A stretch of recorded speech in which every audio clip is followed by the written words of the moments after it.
gençler. Şöyle polis oynayamıyor.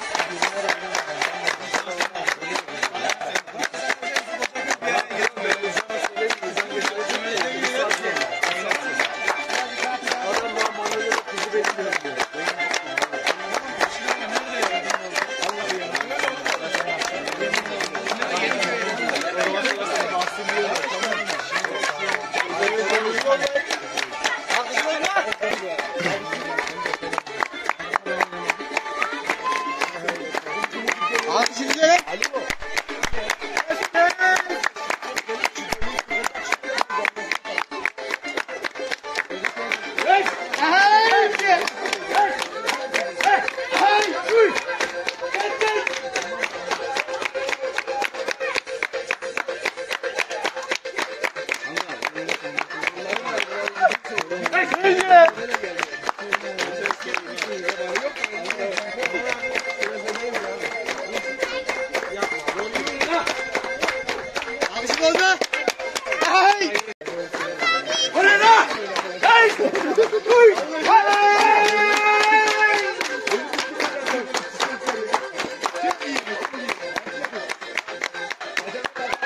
Çekirdek gibi.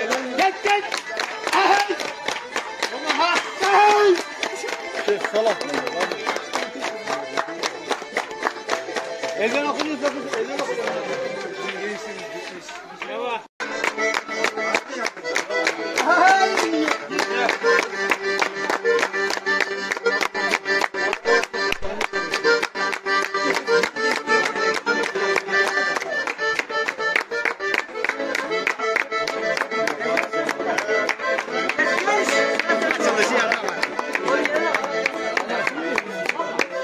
Zaman sıra bu kardeşim.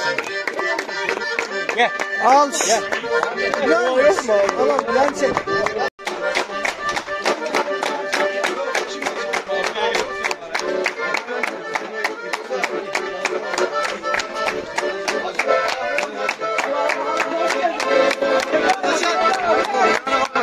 Dur abi dur.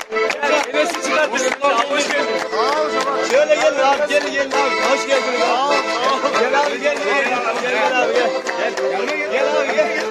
Yok abi yok.